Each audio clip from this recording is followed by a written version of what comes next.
Tout d'abord, en 1985, j'ai divorcé d'un mari alcoolique qui me frappait et j'avais 3 enfants en bas âge. Je suis donc partie de chez moi, j'ai quitté le domicile.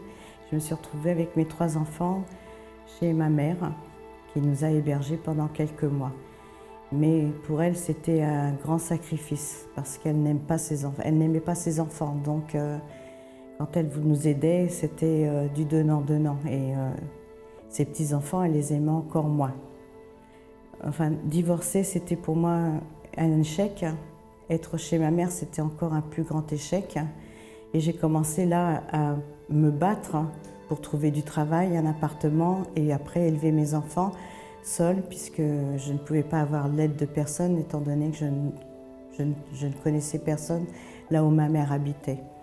Et à partir de là, voyant que je me battais mais que rien n'arrivait, qu'il fallait que je demande des aides aux assistantes sociales auprès de la mairie, j'ai commencé à douter de moi et j'ai engrangé une grosse dépression. Je prenais beaucoup de médicaments et plus j'en prenais, et moi ça faisait des faits, mais le médecin en rajoutait toujours un pour pouvoir dire ben voilà, peut-être que celui-là en plus permettra de dormir un peu ou permettra de vous rester éveillé le matin. Enfin, c'était un cercle vicieux, mais je travaillais quand même. Et j'ai commencé par moi-même à lire la Bible et à parler avec un petit peu Dieu, mais sans grande conviction. Donc j'étais vraiment au fond du gouffre. Et un jour, je me suis faite moi-même une ordonnance en cachette de mes médecins pour acheter des médicaments parce que je savais exactement ce qu'il fallait faire pour se suicider. Et j'avais décidé de mettre fin à mes jours. Et je suis donc rentrée dans une église traditionnelle où j'ai vraiment pour la première fois clamé à Dieu sans honte.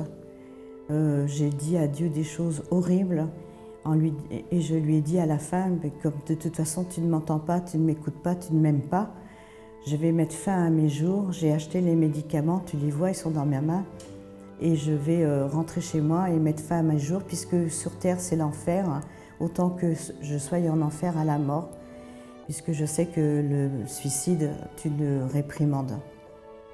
Je suis donc sortie en pleurs de l'église. En sortant de l'église, j'ai rencontré 2 personnes qui m'ont donné une brochure et qui m'ont expliqué ce qu'il y avait dans la brochure. Ils m'ont parlé de témoignages, qui m'ont demandé si j'avais pourquoi je pleurais, les problèmes que j'avais. Et on a un peu parlé ensemble, j'ai accepté la brochure et je suis rentrée chez moi avec la brochure et les médicaments.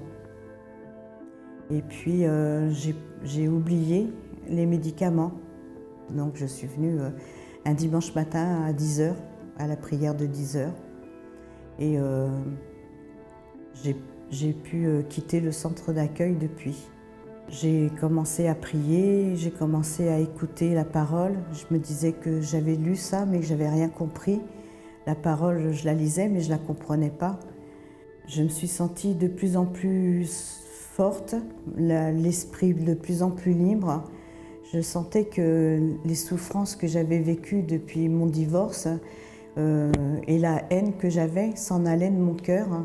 Je me sentais de mieux en mieux dans mon corps, dans ma tête, parce que j'assistais à toutes les prières. J'allais au travail et je rentrais directement, je venais du travail, je venais directement à la prière de 20h et je venais tous les jours. Donc le conseil que je vais vous donner, c'est que si vous êtes comme moi dans la dépression, il faut que vous sachiez que même si on est passé par des moments difficiles, on continuera à avoir des moments difficiles. Mais Dieu va nous aider Dieu va nous aider, vous tous qui passez par ces moments difficiles, à arrêter de pleurer, arrêter de regarder ce qui s'est passé en arrière et d'avancer. Il va vous fortifier, il va vous faire, va vous apaiser votre cœur, il va vous donner tout l'amour que vous cherchiez à droite, à gauche, vous allez le recevoir par Dieu. Cette foi que nous avons et que nous ne savons pas mettre en pratique, il va nous apprendre à le faire et à ce moment-là, nous allons être en paix et pouvoir vivre libre.